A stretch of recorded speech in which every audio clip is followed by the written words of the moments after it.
On a Saturday afternoon in November of 2009, a mare named Zenyatta stood in the starting gate at Santa Anita Park with 13 of the fastest horses in the world, and not a single person in the grandstand who believed she could beat them. She broke last. She stayed last. Then somewhere near the 5/16 pole, she started running, and by the time she hit the wire, she had passed every horse in the field and become the first female to win the Breeders' Cup Classic. This is the story of how a late-blooming mare went undefeated 19 consecutive times and made the entire sport reconsider what it thought it knew. Before we dive in, hit subscribe and drop a comment letting us know where you are watching from. This is the full story, not the highlight reel, the human one. She was born in 2004 on a farm in Kentucky, sired by Street Cry, the Dubai World Cup winner, and out of a mare called Vertiginous. Her owners were Jerry and Ann Moss. Jerry co-founded A&M Records. They were music people, not racing dynasty blood. They named this filly after a rock album by The Police. She was enormous at birth, long-legged, almost awkward. Nobody rushed her. But before this horse ever saw a starting gate, there was a morning in California where her trainer almost walked away from her entirely. And there is one race, the final one, that tells you more about this mare than any of her 19 victories ever could. The man who trained her was John Shirefs. He was not famous, he was not loud. He worked out of a quiet barn at Hollywood Park and later Santa Anita, and he believed in one thing above everything else: patience. Most thoroughbreds race at 2 years old, some earlier. The best ones are running in stakes races before their second birthday. Shirefs looked at Zenyatta and saw a horse that was still growing. She stood over 17 hands. Her frame had not filled out.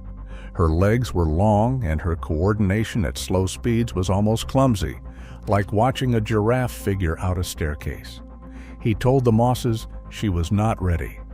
They trusted him. He waited. The mornings at Hollywood Park in early 2006 were cool and gray. Fog sat along the backstretch like a second rail. Shirefs would stand at the outside fence before sunrise and watch her gallop. At a jog, she looked ordinary. Heavy, even. But there was a moment in every workout, always at the same point along the far turn, where she would shift gears. Her stride would lengthen by a full body length in 2 strides. Exercise riders came back to the barn and said the same thing. It felt like being on a train that suddenly doubled its speed without warning. One rider said he grabbed mane the first time it happened because he thought something had gone wrong. She was dark bay, nearly black, with a white star between her eyes. When she walked, she bobbed her head and lifted her knees high, almost like a dressage horse in passage. People called it her happy dance. No one had ever seen a racehorse do that. It was not nervous energy. It was not soreness. It was just who she was. David Flores rode her in her early works. He told Shirefs she was different from anything he had sat on. Not just fast. Aware. Like she knew where every horse around her was and chose when to move past them. When Mike Smith eventually climbed aboard for the first time, he came back to the barn and said one sentence: "She has a gear I have never felt before." Her first race was November 22nd, 2006, at Hollywood Park. She was nearly 3 years old, impossibly late for a debut. She won by a length and 3/4. Nobody outside the barn noticed. It was a maiden race on a Wednesday afternoon. The grandstand was half empty. The result did not make a single headline. That was fine with Shirefs. He already knew what he had. But something happened in the winter of 2007 that nearly ended the Zenyatta story before it ever became a legend. It was not a single dramatic injury. It was accumulation. Zenyatta had only ever raced on synthetic surfaces. Pro ride at Hollywood Park, cushioned track at Santa Anita. She was winning, but the racing establishment was not impressed. Columnists called her a track specialist. The word asterisk appeared next to her name in print. She beats the same horses on the same surface, they said. That is not greatness, that is convenience. Sheriffs heard all of it. He did not respond publicly. But inside the barn, the doubt crept in differently. There was a stretch in early 2007 where Zenyatta was not progressing the way he expected. She was physically mature, but mentally inconsistent. Some mornings she would not settle into a gallop. Some mornings she spooked at shadows on the track surface. One morning she planted her feet at the gap and refused to step onto the track at all. 3 different exercise riders asked to be reassigned. Sheriffs stood at the rail that morning with his arms crossed and said nothing. He told Ann Moss on the phone that night that he was not sure this horse wanted to be a racehorse. Ann told him to give her another week. He gave her another month. That month changed everything. Zenyatta settled. Whatever had been unsettled inside her resolved on its own timeline, not his. The patience that defined Sheriffs was the only thing standing between this horse and an early retirement that nobody would have remembered. And then Jerry Moss made a decision that changed everything. In 2008, Zenyatta was entered in the Breeders' Cup Ladies Classic at Santa Anita.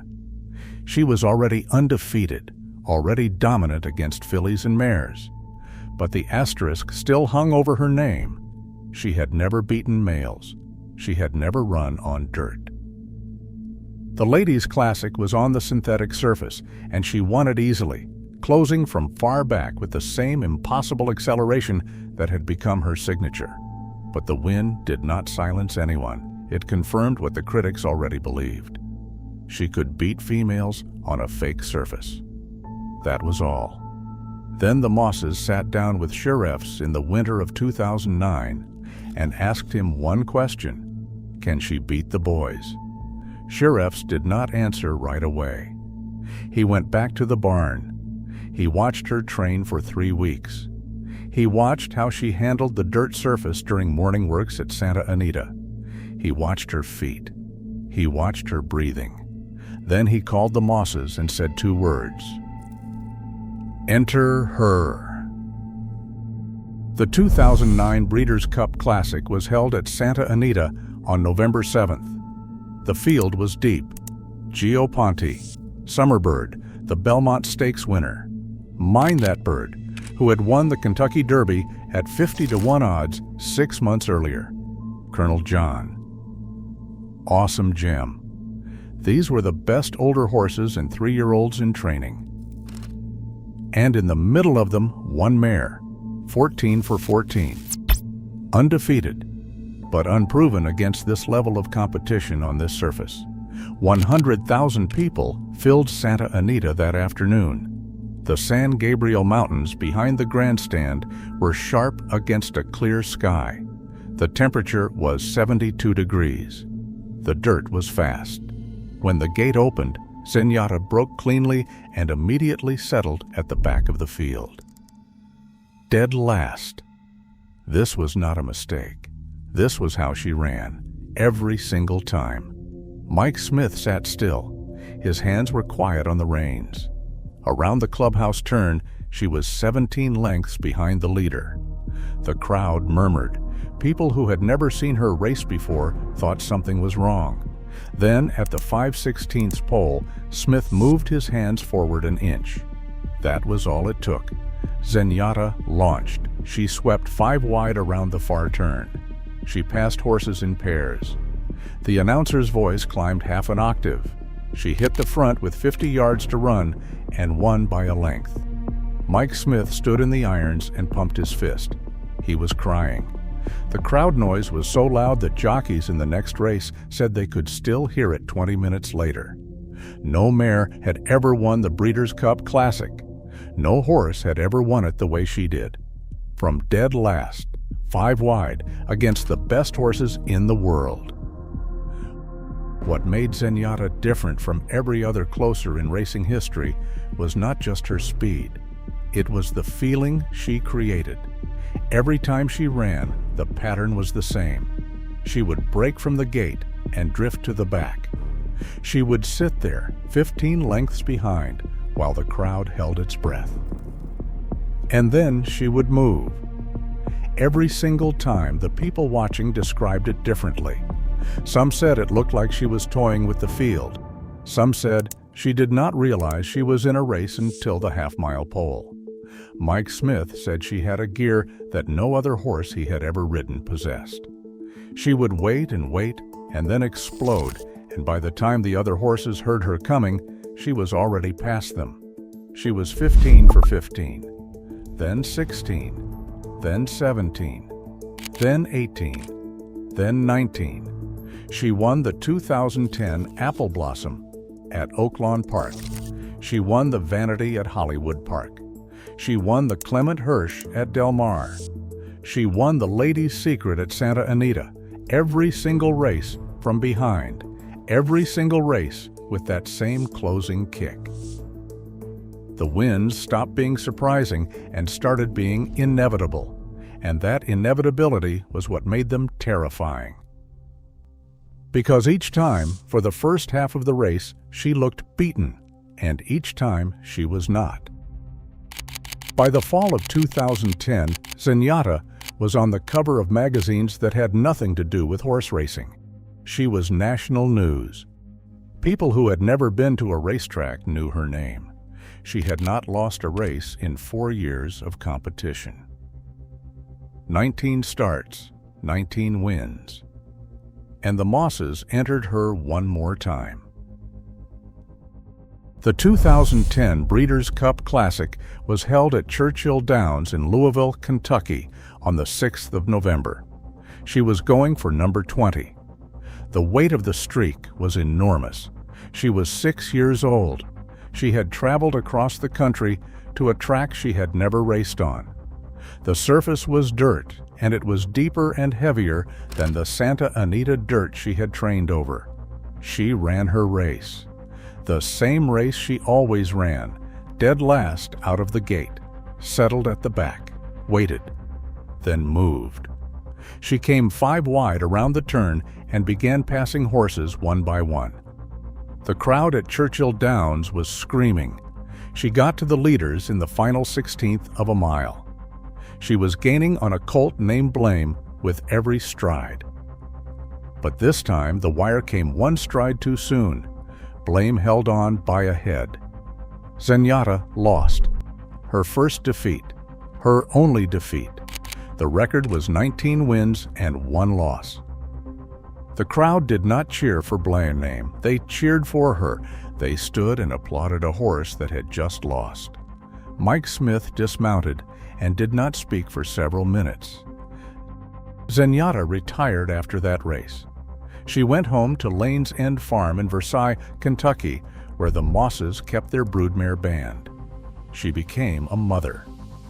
Her first foal was a colt named Cosmic One by Bernardini. He ran, but never matched her ability.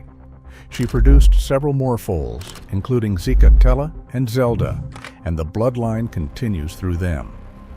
Her record of 19 consecutive victories without a defeat remains one of the longest winning streaks in modern American racing. She was named American Champion Older Dirt Female in 2009 and 2010. She won the Eclipse Award for Horse of the Year in 2010. She was inducted into the National Museum of Racing Hall of Fame.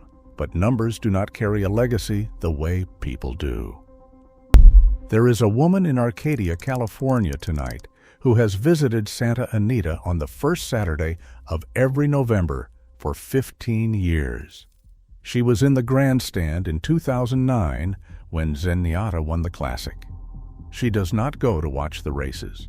She goes to stand in the same spot and remember what the air felt like when that mare crossed the wire. There is a man in Versailles, Kentucky, who works at Lane's End and walks past Zenyatta's paddock every morning.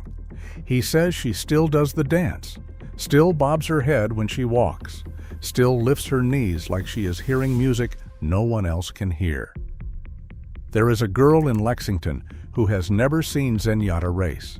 She rides a granddaughter of hers on weekends at a small barn outside of town.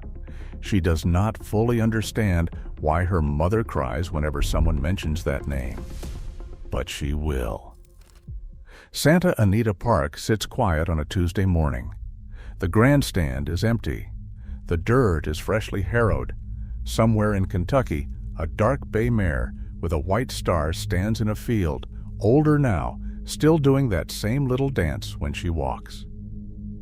That final race, the only loss, told you everything. She ran her race the same way she always did, from last, full send. She did not lose because she changed. She lost because one horse, one time, was just barely enough. Another story from Hoofbeat Legacy. If this story stayed with you, hit subscribe so the next one finds you when it is ready.